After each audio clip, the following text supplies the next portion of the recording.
உலகம் முழுவதுமுள்ள சன்லைஃப் தொலைக்காட்சி நேயர்களே, உங்கள் அனைவருக்கும் வணக்கம்.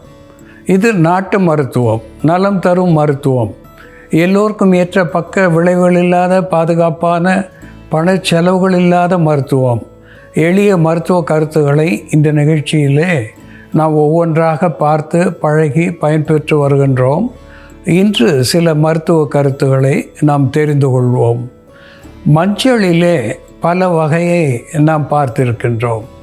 அதிலே ஒன்று த வைல்டு டர்மரிக் என்று சொல்லக்கூடிய மர மஞ்சள்.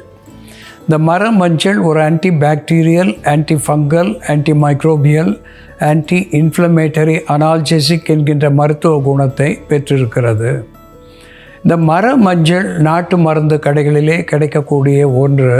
அதை வாங்கி சன்னமாக பொடித்து எடுத்து வைத்து கொண்டு அதனோடு பன்னீர் சேர்த்து இழைத்து விழுதாக்கி ஆறாத நாட்பட்ட காயங்கள், வெட்டு காயங்கள், அடிப்பட்ட காயங்கள் இவற்றின் மேலே அன்றாடம் பூசி வருவதனாலே காயங்கள் வெகு சீக்கிரத்திலே ஆறி நலம் தரக்கூடியதாக விளங்கும். கொப்புளங்கள் என்று வந்த போதிலும் எந்த கொப்புளமாக இருந்தாலும் அந்த கொப்புளத்தின் மேலே போடுகின்ற பொழுது வெகு சீக்கிரத்திலே அவையும் ஆறி தோல் பழைய நிறத்தை பெறும் என்பதை இங்கே சுட்டிக்காட்ட விரும்புகின்றேன். அன்பான நேயர்களே, அல்லியம் சட்டிவம் என்று தாவர பெயராலே சொல்லுவது, கார்லிக் என்ற ஆங்கிலத்திலே சொல்லுவது பூண்டு. நாம் சமையலுக்கு சாதாரணமாக பயன்படுத்தக்கூடிய ஒன்று. 2 பல் பூண்டு எடுத்து ஒரு பெரிய வெற்றிலையை எடுத்து அந்த பூண்டோடு சேர்த்து அரைத்து நன்கு விழுதாக்கி அதை மேற்பற்றாக போடுகின்ற பொழுது டினியா வெர்சிகலர் என்று ஆங்கிலத்திலே சொல்லக்கூடிய தேமல் என்று சொல்லக்கூடிய தோல் நோய், அதாவது தோல் தன்னுடைய சுய நிறத்தை இழந்து வெளுத்து காணப்படுவது, அரிப்பு அதிகமாக இருப்பது, சற்று தடிப்பாக இருப்பது, இப்படிப்பட்ட நிலையை தேமல் என்று தமிழிலே சொல்லுவார்கள். டினியா வெர்சிகலர் என்று சொல்லக்கூடிய ஃபங்கஸ் என்று சொல்லக்கூடிய பூஞ்ச காளானினாலே ஏற்படக்கூடிய இந்த நோயை போக்கக்கூடிய ஒன்றாக பூண்டும் வெற்றிலையும் விளங்கும் என்பதிலே ஐயமில்லை.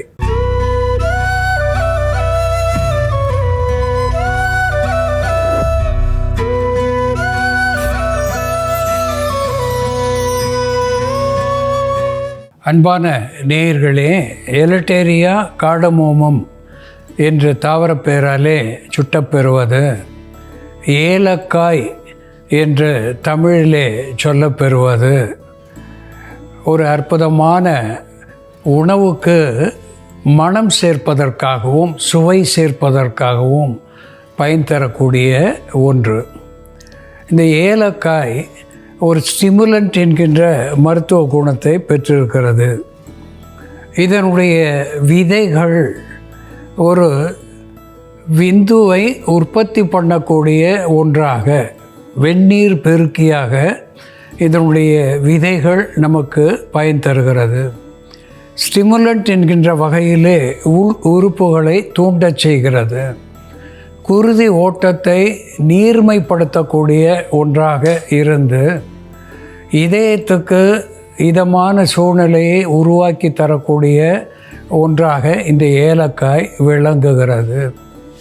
அதோடு கூட இந்த கொழுப்பு என்று சொல்லக்கூடிய ஃபேட் என்று ஆங்கிலத்திலே சொல்லக்கூடிய தேவையற்ற கொழுப்பு சத்துவத்தை கரைக்கக்கூடிய ஒன்றாக ஆன்டி லிபிடமிக் என்கின்ற வகையிலே ஏலக்காய் உணவாகி பயன் தருகிறது.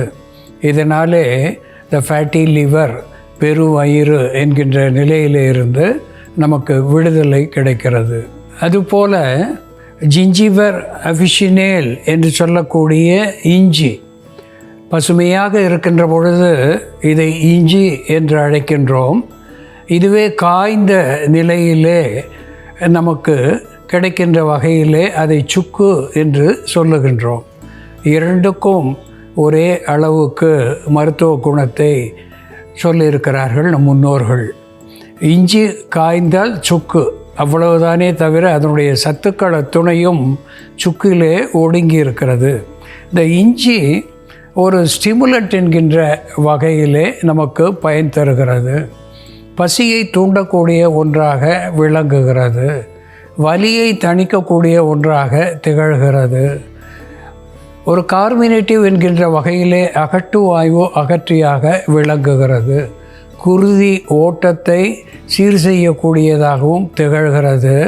காய்ச்சலை தணிக்கக்கூடியதாகவும் இஞ்சி விளங்குகிறது. இதனோடு திப்பிலி, அரிசி திப்பிலி என்று சொல்லுவார்கள். பிப்பர் லாங்கம் என்ற தாவர பெயராலே சுட்டப்பெறுவது அரிசி திப்பிலி. திப்பிலி ஒரு டீகன்ஜஸ்டன்ட் என்கின்ற வகையிலே நெஞ்சகச் சளியை கரைத்து வெளித்தள்ளக்கூடிய ஒன்றாக விளங்குகிறது.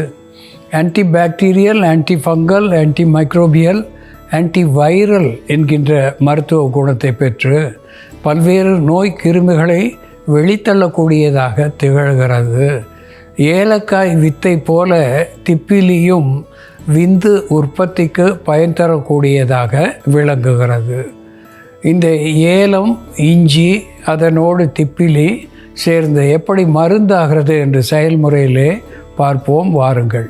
நேயர்களே, நாம் இன்றைக்கி நமக்கு எளிமையாக கிடைக்கக்கூடிய பொருட்களை பயன்படுத்தி மயக்கம், கிறுகிறுப்பு, தலை சுற்றல் போன்ற பிரச்சனைகளை சரி செய்யக்கூடிய ஒரு மருந்து, தலையில் ஏற்படக்கூடிய அதிகப்படியான நீரேற்றம், காற்று மற்றும் பித்தத்தை தணிக்கக்கூடிய ஒரு மருந்து தயார் பண்ணலாம். இதற்கு தேவையான பொருட்கள்: இஞ்சி, ஏலக்காய், திப்பிலி, பனங்கற்கண்டு, நாட்டு சர்க்கரை, பசும்பால். ஒரு பாத்திரத்தில் கொஞ்சம் நீர் விட்டுக்கலாம். நீர் விட்டுட்டு இதோட நம்ம கொஞ்சம் பனங்கற்கண்டு சேர்த்துக்கலாம். பனங்கற்கண்டு பித்தத்தை தணிக்கக்கூடிய மருந்தாக இருக்கிறதுனால, உடலுக்கு புத்துணர்வு தரக்கூடிய மருந்தாக இருக்கிறதுனாலையும், குளிர்ச்சி தரக்கூடியதாக இருக்கிறதுனால பனங்கற்கண்டு சேர்க்குறோம். நாட்டு சர்க்கரை, இதோட கொஞ்சமாக நாட்டு சர்க்கரை. நம்ம இஞ்சி பொடியை நறுக்கி வச்சுருக்கோம். இஞ்சி பொடியை நறுக்குனதோ அல்லது தட்டியோ நம்ம சேர்த்துக்கலாம். இஞ்சி சாறு சேர்க்காமல், விழுதாக சேர்க்காமல் இந்த மாதிரி நம்ம இஞ்சி தட்டி சேர்த்துக்கிட்டோம்னா மைல்டாக இருக்கும், குடிக்கிறதுக்கு ரொம்ப சூடாகாது. அதே போல் திப்பிலி, அரிசி திப்பிலி, அது ஓரிரு திப்பிலியும் இதோட சேர்த்துடலாம். இதோட நம்ம ஏலக்காய் பொடி சேர்த்துக்கலாம். தூள் பண்ணி வச்சுருக்க ஏலக்காய், ஒரு 2 ஏலக்காய், இதெல்லாம் சேர்த்து கொதிக்க வச்சிடணும்.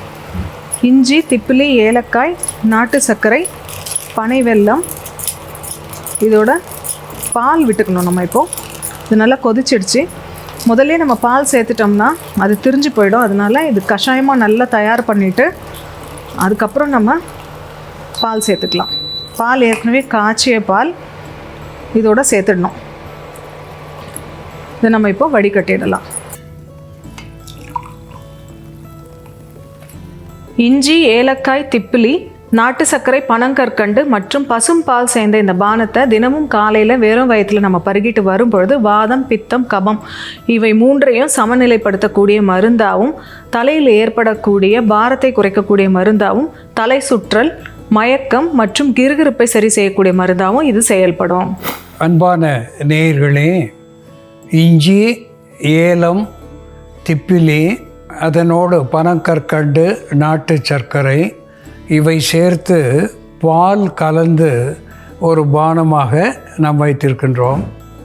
இதை அந்தி சந்தி என்று 2 வேளை காலை மாலை பருகுகின்ற நிலையிலே உறுப்புகளை தூண்டக்கூடிய ஒரு ஸ்டிமுலண்ட் என்கின்ற மருத்துவ குணத்தை பெற்றிருக்கிறது. முத்தோஷ சமனி என்கின்ற வகையிலே வாத, பித்த, சிலேத்துமங்களாலே வரக்கூடிய நூற்றுக்கணக்கான நோய்களை வாராமல் தடுக்கக்கூடிய ஒன்றாக திகழ்கிறது. ஸ்டிமுலண்ட் என்கின்ற வகையிலே பசியை தூண்டுகிறது, ருசியை தரக்கூடியதாக விளங்குகிறது, குருதிக்கு பலத்தை சேர்க்கக்கூடியதாக விளங்குகிறது, மலச்சிக்கலை போக்குகிறது, செரிமான சீர்கேடுகளை சரி செய்கிறது என்பதை நாம் மறத்தல் ஆகாது. அன்பான நேயர்களே, இஞ்சி, திப்பிலி, ஏலம் சேர்ந்து எப்படி மருந்தாகிறது என்று நாம் பார்த்து தெரிந்து கொண்டோம். இதுபோல வேறு ஒரு மருத்துவ குறிப்போடு நாம் மீண்டும் சந்திப்போம். நன்றி, வணக்கம்.